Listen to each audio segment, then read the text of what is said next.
from the All Indiana Podcast Network. It's time for real conversation about the real issues that affect our communities. Poverty, education, equality, and more. This is Real Talk. Real Talk with Reverend Charles Harrison. Welcome to Real Talk on the All Indiana Podcast Network, and I'm Reverend Charles Harrison, and on this episode, I have a lot of special guests with me, and we're going to be talking about the influence of gangster rap on black violence. Has it been a positive, and is it expressing the things that blacks are experiencing in marginalized communities, or has it been a major contributor to the black violence that we have seen rise since the 1980s? Stay tuned.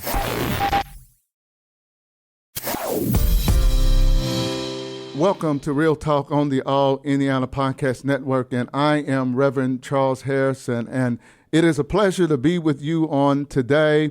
I have several special guests with me today as we are going to talk about the issue of the impact that particularly gangster rap has had on the issue of black violence. And this has been a controversial conversation that we're having within the black community about the impact of gangster rap, particularly starting in the 1980s. And there was a correlation, many experts believe, between the rise in black violence and what we call the genre gangster rap and its impact on the black community. Have several special guests with me in the studio. I have one on the way.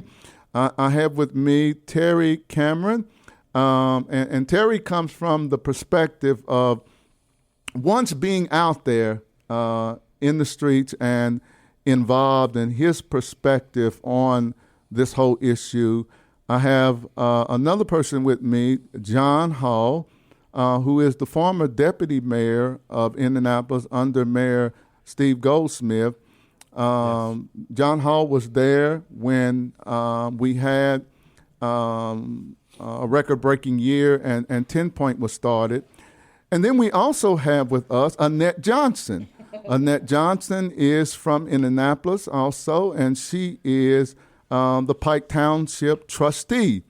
And we wanted to get a variety of perspectives on this issue of black on black violence and the influence on it by gangster rap.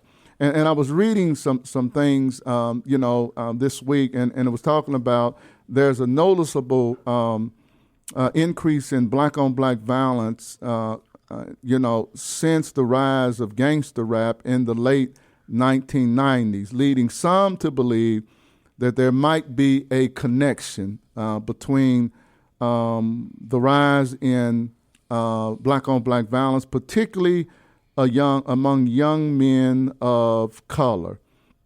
There are others, though, who say that rap music has been recognized for its positive impact, such as its ability to raise awareness about social injustices and empowering the marginalized communities across the country. So you have those various, viewpoints within the black community. Now, even though there are some who do see a correlation between gangster rap and the rise in black on black violence, particularly among young black males, they do recognize that the issue of black on black violence is a complex issue, and there are a lot of issues that are leading to it. Some are social, some are economic, and certainly some are historical factors that some believe are all contributing to the rise in this black on black violence. But I wanted to talk about it because this has been an issue that the church has been struggling with too. This whole issue of gangster rap music, and part of what it promotes is not just the use of violence against one another, but drugs and misogyny. Some believe it promotes a disrespect of women, So a lot of things are going on, and the church has really struggled in how to address this issue. Some black pastors have been very critical of it and believe it's the devil's music, and others have been more cautious about how they view this issue of gangster rap, and they're not talking about all rap, but particularly gangster rap. What has been the influence of gangster rap on black violence going back to the 1980s? So we've really been dealing with the issue that has plagued the black community since the 1970s, but certainly in the 1980s and 90s, we saw the height of it in America. So I want to kind of start this conversation off today, and get your perspectives on, from your perspective, what role has, gangster rap had on black violence, if any, from your perspective. So, Terry, I'm interested in your perspective. First, what you think, because as you shared, that you were out there, and he was involved. I'm interested. Did it influence what you were doing out there? Did you see it influencing other people who were kind of out there in the game too when you were involved? First of all, good morning, Pastor, or good afternoon, and his guests. I'm not going to put that label on gangster rap. Okay. Or any type of rap music. There's two sides to everything, and the perspective that I have on it is my personal opinion. Okay. It's not of nobody else's.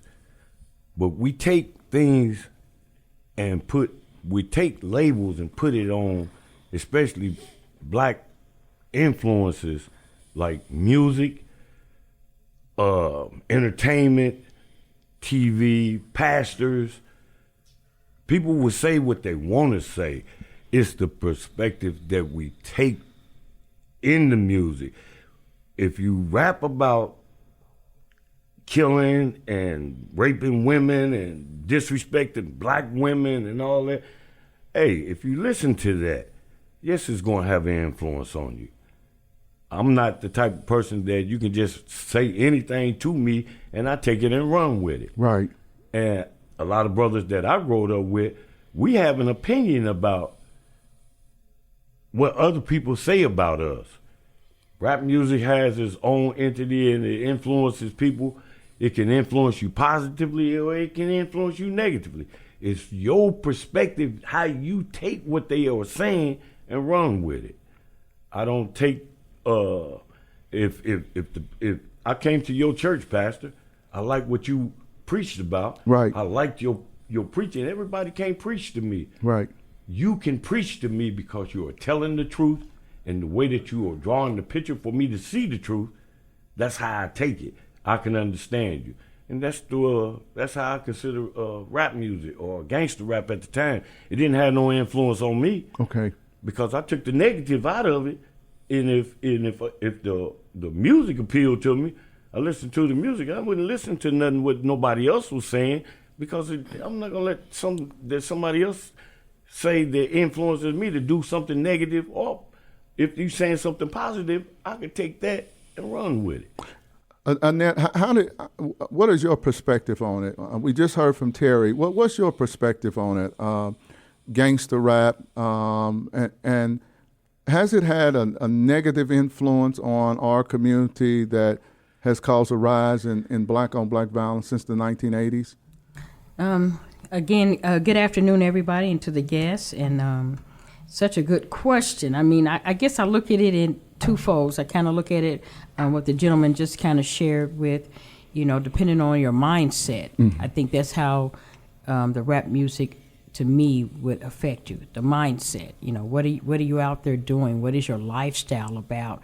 How are you living? So we see a lot of our young adults. They like things to be glorified, and so I think sometimes rap has a negative response on them because they want to do and to me emulate what they see. A lot of people, around that age group, they like to emulate what they see because it's cool and it's wonderful, and so they emulate unless they have some, I would say, guidance from their parents.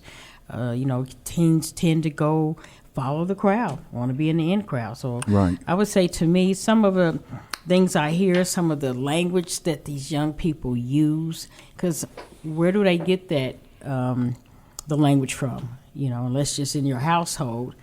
My parents didn't speak like that, so I wouldn't have gotten it from there. Right. Once I'm around my friends and they influence me and I see them doing these types of things, then you kind of emulate that type of behavior. John, what do you think? What's your perspective on it? And certainly, you served in a position, as deputy mayor of Indianapolis when I came to Indianapolis in the 1990s. So the city certainly had to deal with the issue of the rise in violence, No question. and particularly how it disproportionately impacted really the black community more so than any other in this city. Well, Pastor, I've got two sons. My youngest son, Stephen, other than his business that he runs, he and his wife, music is his deep love. Okay. And so he has been in punk rock and metal and he's good. So his view is more to what Terry and Annette are saying, that one, it's an art form and it's an expression form. And I hear him. I hear him say that. My oldest son is saying this is how we relate to what's going on in our area. If we talk poverty, if we're talking crime, it's what we're seeing. Maybe we're living in the projects and we see all of this, drug selling, women being beaten, da-da-da. And so that's what we say. But my little snippet is roughly 40% of youth feel depressed. 60% of hip hop music is purchased by European Americans. 20% of youth nationwide think about committing suicide. 10% say they've tried it. Where is all of this confusion and lack of sensibility, where is it rooted in? To me, it's rooting in this culture of music that denigrates women, that uplifts thug life, that says this is the way. They amplify that this could be the way you ought to live, rather than doing the formula of blacks for hundreds of years of getting skilled up, of working, of finding a partner that's skilled up, and moving up to another bracket of life. So to me, it impacts because Twitter, TikTok, X, with their algorithms, can put this in youth over and over and over again. Now, if you're like Terry, you may be strong enough to discern what's good and bad.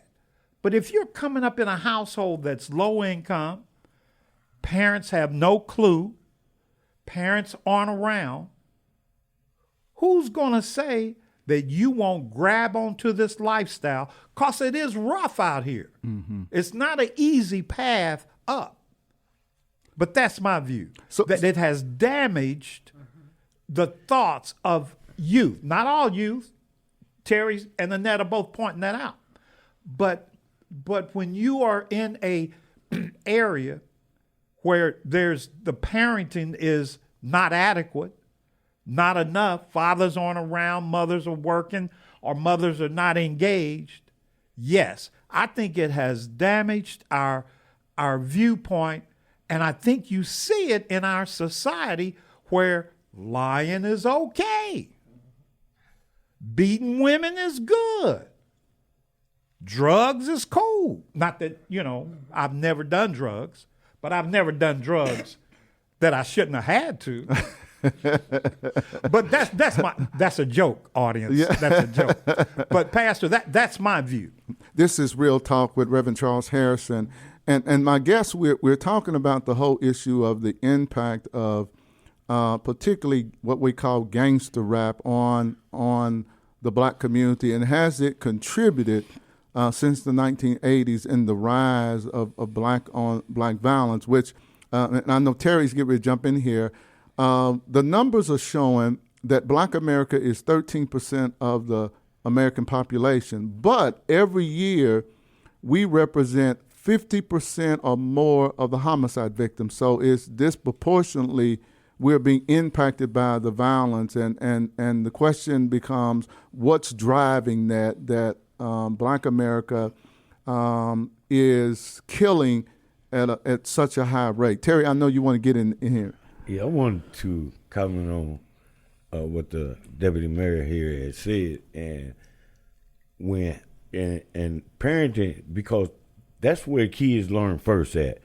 The language that they hear from their parents, and they repeat it, because this is okay if my mama used the F word and my daddy slapped my mama and those things. But as a individual, I know to go out my grandmother's door and to snatch an old lady's pocketbook, I know that that's personally wrong. Right. My personal feelings telling me that this is not right. And I have a decision to make right then and there, even though I've seen it in my household. Right. I've experienced it up close and personal. Right. I know personally that this is wrong. I'm not going to go out there and snatch no white woman or no black woman's pocketbook because, man, look at my grandma. I'm looking at my grandmother. I'm not going to go out here and use the type of language that this is just my personal opinion. But look at all the other entities that compounds with gangster rap. Poverty. Kids go to school without even eating breakfast. Right. What they gonna concentrate on how to get, other than how to get me a bologna sandwich in my belly so I can concentrate on at least getting me an education. Right. You got all these other things, man, that compound. So we're gonna stick gangster rap out there as the number one. We're gonna put that label on there. Then look at what those people are doing to each other. So is it coming from gangster rap? No, it's coming from all the other things that add on to gangster rap. Gangster rap is just speaking on it. So the gangster rap, and Annette, he raises a question. Gangster rap is speaking about the reality of what people are experiencing from when they talk about the disrespect of women, that is what they're seeing in the household, or their mother being a victim of domestic violence, on and on, the drug trafficking, or, the level of violence that they're growing up seeing. Let's have a conversation about that. And if that is true, then does it also have an impact on the kids that listen to it on a regular basis? Yeah.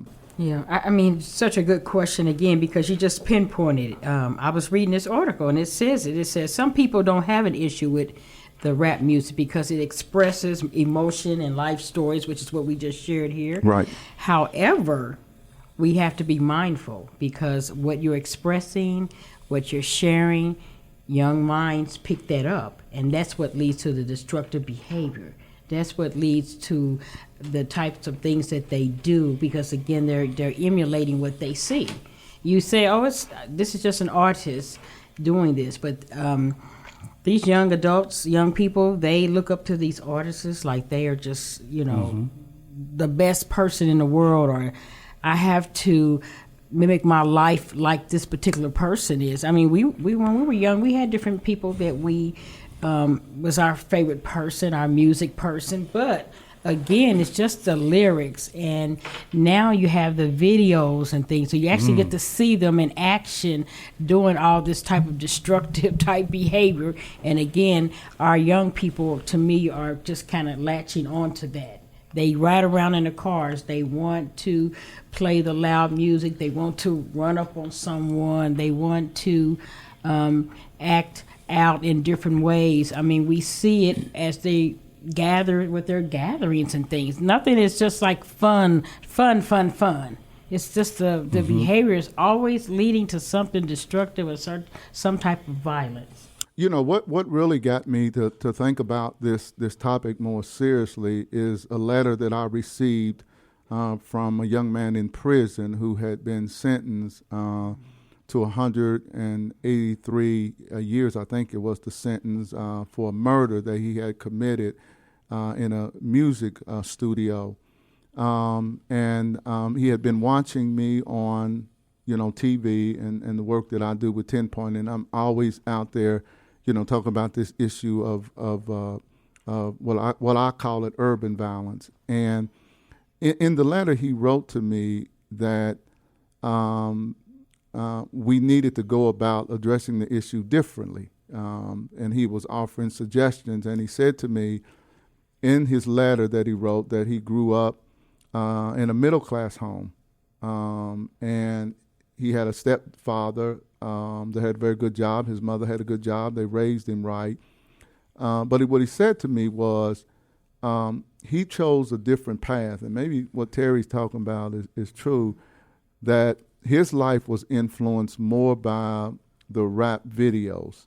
So he was trying to live out what he was seeing, in the rap videos, that led him down the path that ultimately caused him to be sentenced for the rest of his life to prison because of murder and attempted murder. So he was convicted of murder and convicted of attempted murder. So I began to think in terms of, how do we as a community address this issue? Because I know there are different perspectives on this issue, about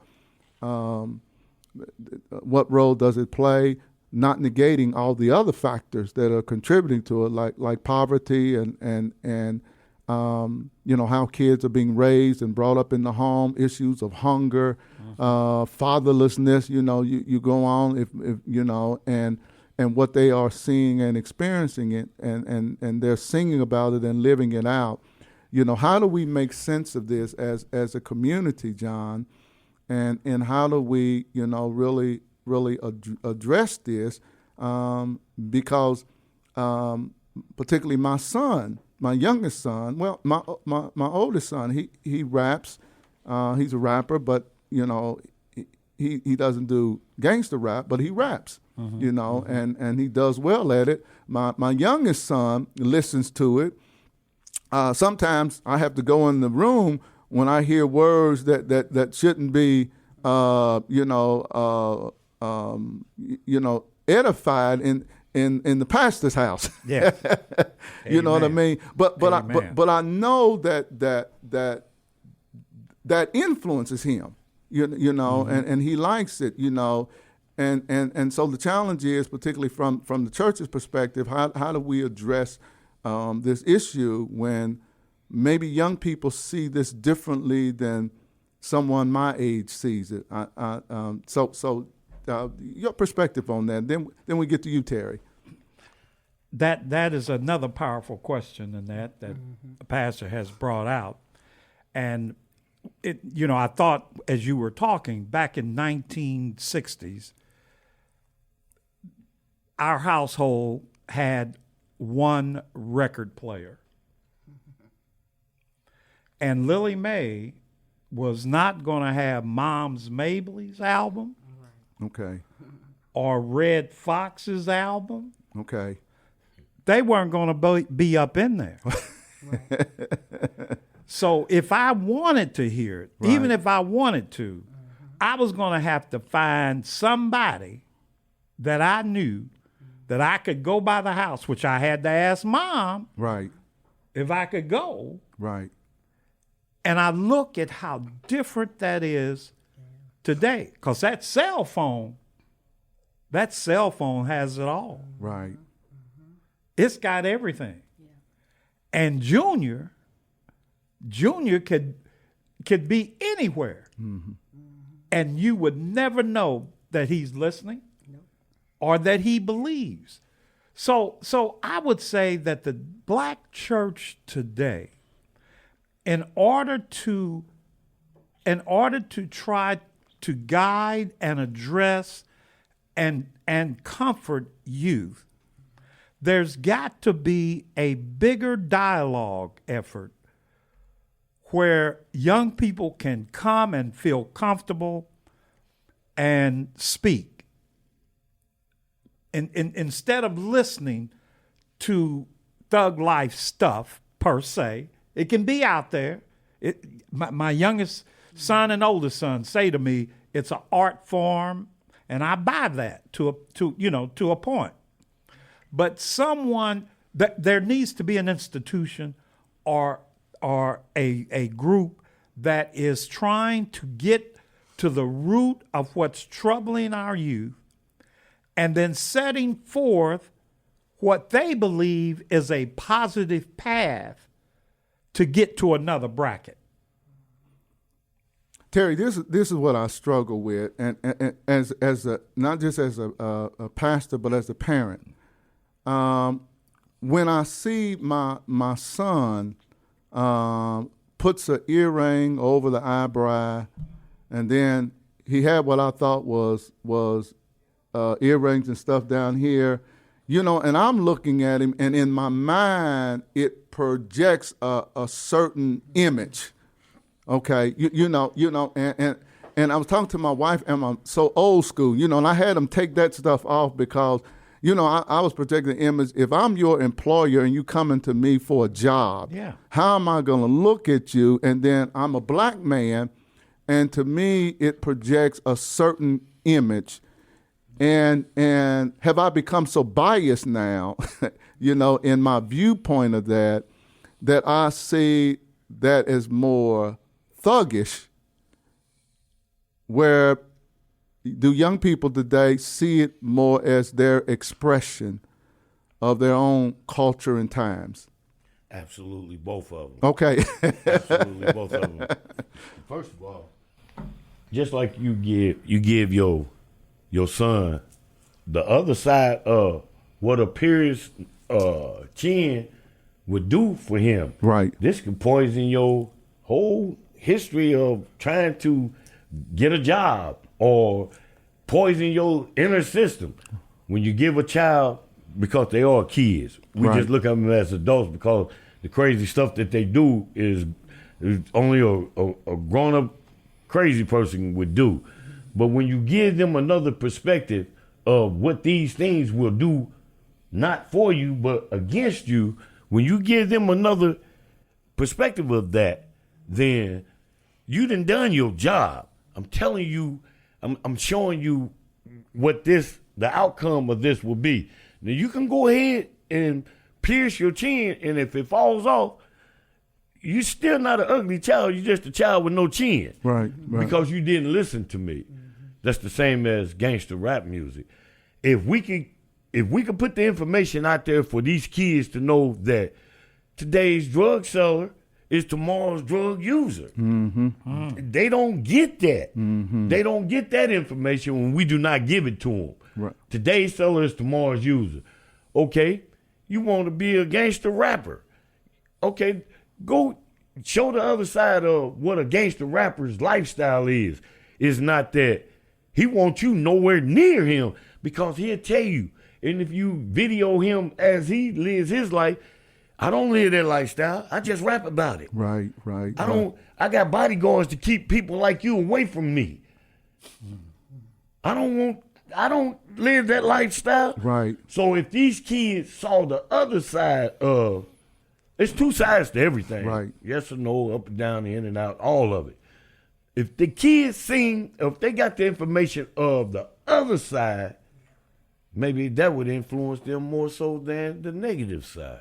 Annette, is is this art form of rapping, gangster rap. What is this impact on young women? Are we seeing it impact also young women in how they perceive themselves, how they behave, how they act? Your experience. What do you think? I think another good question. Just being in the educational arena and able to teach, high school students, you see that, the women, the young women to me have it rough because on some ends, the behavior of the young men, that they may be dating or come in contact with, they have to kind of contend with, these young men are a little more aggressive. And I just think sometimes the young women, they want to be with a young man that seems like he's cool and he's a bad person and everybody is fearful of him. Women like that kind of protection. So they like that, huh? Protection piece. But just like Terry said, it's two sides to every story. You don't want to, get involved with a gentleman that has that type of aggressive behavior.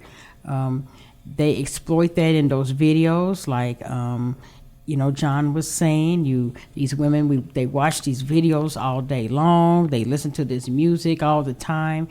It's just always a negative piece in the music. I never hear anything that's wonderful or roses or anything like that. It's just, we got to get this money, we got to do this, we got to rob the next person, we got to beat up the next person. It's all about, like, it's a self-centered type of music industry. It's all about that particular rapper or that artist. And you hear some of the rappers say, that's not really me. It's just an image. That's the key word, an image. But how do we get that across to our young people, that this is an image? This doesn't mean you take upon this image as well, because they're living, they got lots of money, they living good, they get to have whatever they want, and you're just, just a regular person out in the society every day trying to make a living. So I just think the women have it hard because the men, can be a little disrespectful, and they feel like, that's cool though, I don't mind it. I'm going to kind of open this up, because the question that I have, has rap music or gangster rap influenced what we see as far as the gun violence? Has it influenced? Does it influence individuals who may be beefing with one another, and guns becomes the issue or the method in which they settle the beef? What do you think? I seen you smile over it, Terry. Absolutely. Okay. Okay.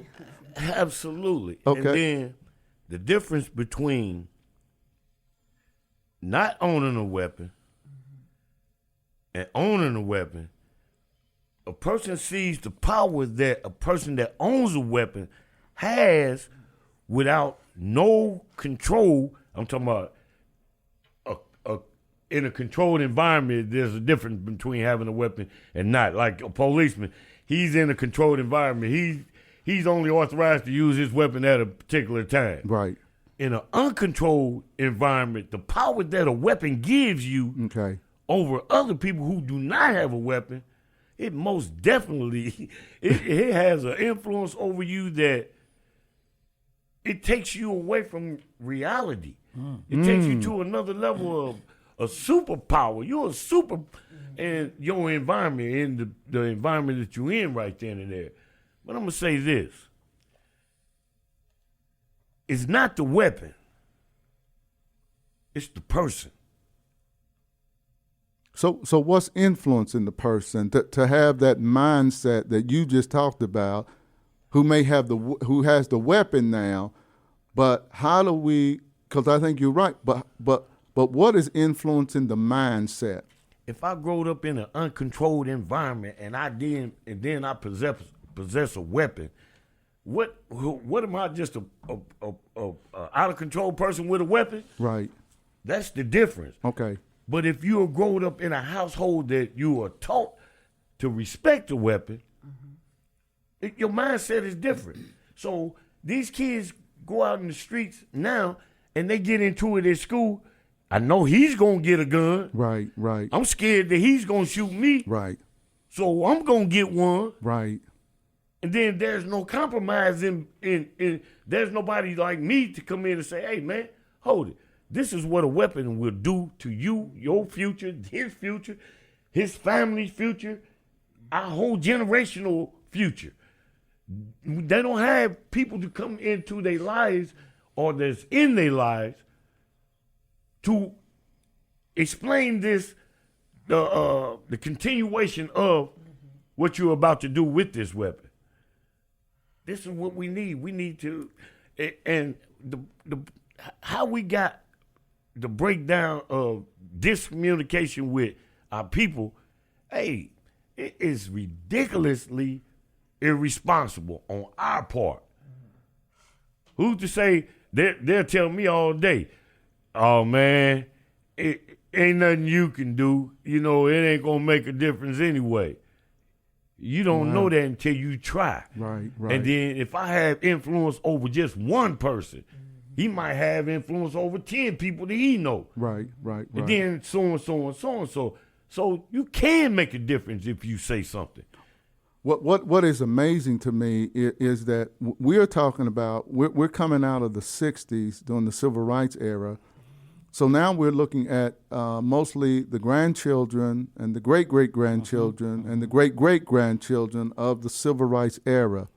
And sometimes I wonder what happened. What happened that by the 1980s, we saw this explosion of drug trafficking, in urban areas more so, because, I grew up in a small town, Jeffersonville. We didn't see much of that like you did when you went across the bridge, in Louisville, Kentucky. It was a whole different world over there. And where, my brother was killed, in the mid-1970s, And the question become, and I think Terry raised it, what has happened and what has been lost since the civil rights era? John, you are Annette addressed that.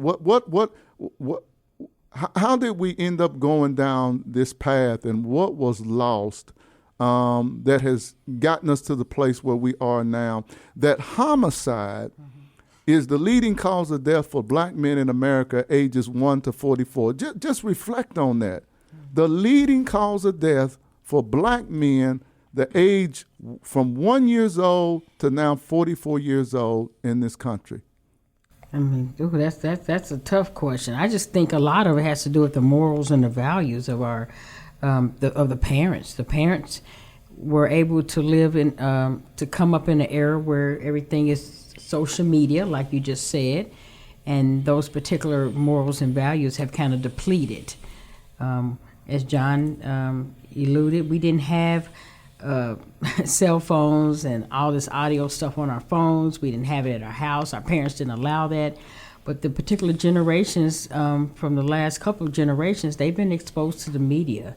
They've been exposed to social things out in the communities, and they pretty much have been emulating it. And like Terry said, what you see is what you get. And our parenting skills has just really tremendously went downhill. Our parents are just not educating our kids.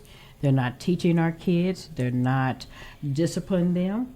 They're allowing schools and other places to do those particular things. And, you run into problems like that. Even when you try to discipline a child, there's different belief systems out there. So I just think the social media has just a really, there's a movie out now that everyone is really talking about, Sinners.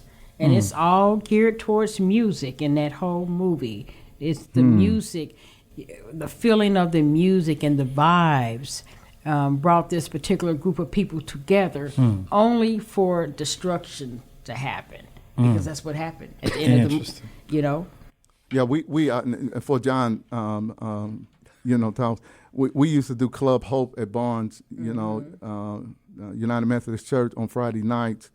And in the green room used to be the area where the kids would dance. So, they had the gym where they play basketball. In the fellowship hall, we had food there so they could come and eat. pizza and hot dogs and all that stuff. So they would come and eat. Upstairs, we had a video game area where now the boxing is.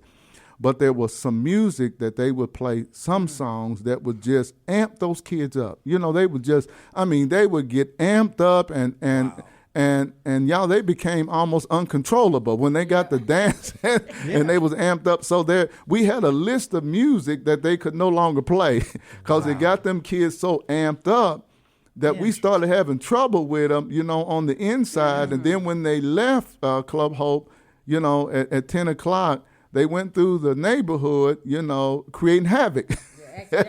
So they was acting out, yeah. So we ended up having to chaperone the kids, home because they was acting out and so we decided that there were certain songs that we would no longer allow the DJ to play because it was hyping these kids up, boy. Okay, John. Is interesting. This whole thing, John, from the civil rights era to now, I think my view, having taught school as Annette and Terry has taught in his own way, the disintegration of black families that probably began in earnest in the 60s has been the downfall of it has been, I don't want to say it's been the downfall, it's been a pain in black culture that has led to rules being broken. In the 40s and 50s, I believe, especially from the migration coming up from the South to the North and to the West, black families felt that they wanted their children to be better off in this world than they were. And they were getting them ready. You go to school, you listen to that teacher's important. You go to church, you listen to that preacher. It changed with the disintegration of the black families. And part of that could have been that as we progressed, because there's a black middle class around 47%, right, a black Hispanic middle class of about 48%, and a white middle class of about 52%. Those individuals have followed either getting good education, good direction from home, and they have gone to another bracket. What happened to those of us who are in maybe an area where the schools aren't that good? We don't have family that is pushing us or getting us into a position. And a lot of it may be that manufacturing and jobs changed. That we went from where we could leave high school and go and work and make middle class money to now there's another layer. You've got to now go to Ivy Tech or some skill program and get a certificate that then says you can do something where you can do plumbing or air conditioning or welding, where you can make middle class money. As that becomes more and more of an obstacle, I think families have, especially black families, have broken up. And so you are struggling with children that have no guidance to how to get to the next bracket. And then you've got the media and social networks and music that says you don't have to get to the next, you don't have to go to school and get skilled up. You can do this thug life. Mm-hmm. And it's glorified. It's lifted up and it's exciting. Mm-hmm. And it's fun. For a while, my students would tell me, well, Hall, I ain't got to work 40 hours a week. You the sucker. You working 40 hours a week. Terry, no, I'm telling the truth. I got more money than you, Hall. And so that and so the gang culture, which became prominent, 70s mm-hmm. on up. Yeah. Mm-hmm. You had territory and disputes. When I was with the city in Goldsmith, 1998 was the highest homicide rate in Indianapolis up until now. Right, It's gone. And there was a new crack coming out of the West Coast. I think that it was supposed to be flavored crack or whatever. Am I close? I have Terry? no idea. All right. But on that anyway. Yeah. But then they were battling over territory. Right. And added to that now with the gang culture is interpersonal disputes, Right. beefs, and just becoming empowered because you can carry a gun. That has lifted up the homicide rate, in my opinion, to where it's uncontrollable. Yep. Now, intervention from groups like 10 Point, and there are many neighborhood groups that are working to kind of disperse that. But until we can address young children getting another message other than what's on social media, it's going to continue. Yeah, Terry. If y'all haven't noticed how passionate I am about this and the generational people of my people, if nobody has noticed that I'm real passionate about this, when you take a child in a household for Christmas, the first thing you buy your young son is a gun. He learns from a young age to freely shoot anything that he wants to and get away with it. It's acceptable in my household to pow, pow, pow, pow, pow. I don't even let no young men around me even possess a toy gun. Right, right. That's the way my parents were. And then, have we not been paying attention when they said Generation X will exist? Have we not been paying attention that this is Generation X? They are so freely about killing. They have no passion about human life no more. Right. I kill and I get away with it. Society and the other entities that is involved in this, right. Society will they'll let you kill because we're getting rid of two of them. We sending you to the penitentiary and you just got rid of one for me. Right. So we allow this to happen all the way up until, well, dang, when did they take that gun and turn it on us? Now we got to do something about guns. Now you got a problem with it because they are out of control with it. Right. If we're not paying attention to Generation X and then how we got to Generation X, when they started talking about Generation X, where did y'all come up with this idea that we're going to have a generation of kids that's going to be thoughtless, dangerous? Where did y'all get this at? Somebody had to push this narrative. So don't get it mixed up that it's just, popped out the blue that we got a generation of kids that just, where did y'all get this narrative at? When you start pumping them with, prescription meds, you can look out there on the bus stop right now, man, and everybody out there is either high on illegal drugs or legal drugs. Right. We got a drunk society, man, and then we drunk too. Because we trying to numb ourselves from what we are faced with. Right. That's true. And one of the things you said is true. Moynihan predicted this in the 1960s. In the 1960s. Yeah, in Generation X. Yeah, he predicted that if the rate of single parent households continued to rise in the black community, it was going to produce generations of predators. In the 1960s, he predicted. And who he predicted would be the predators were young black men. Young black men. I'd like to say And one more thing, too. Yes, go ahead. I'd like to say one more thing, too. And as far as any young black men out there that's listening to me right now, hey, man, it's almost became embarrassing to say that I am a black man in America to this day, the way I disrespect all of y'all are my women. Yeah. Y'all have carried America on y'all shoulders for 400 years. And the reason why the other nationalities don't respect y'all, they look at us.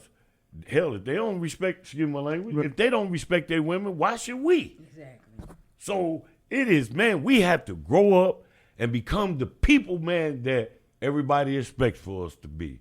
Strong black men in the world. This has been a great conversation today. I'm looking, and boy, we have certainly run out of time.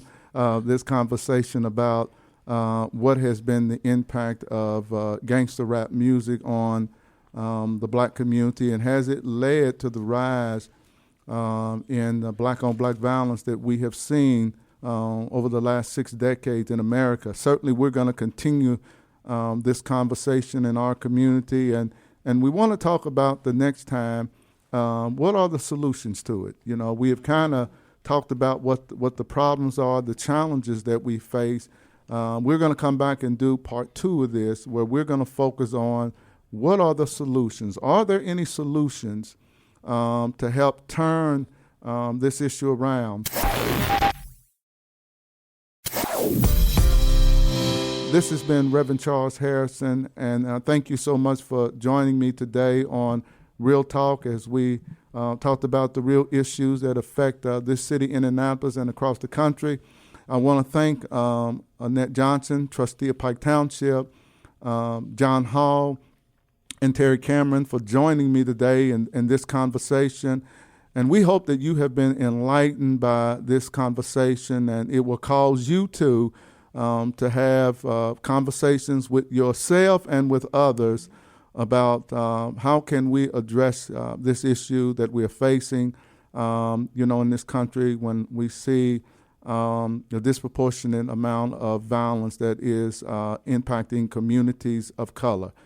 What is the role of rap music? Is it one of just many contributors to black-on-black violence, or has it played a greater role in what we're seeing today? This is Reverend Harrison. I want to thank you so much for joining me today and all of my guests in this conversation on Real Talk. I hope that you have a blessed and an awesome day. Peace.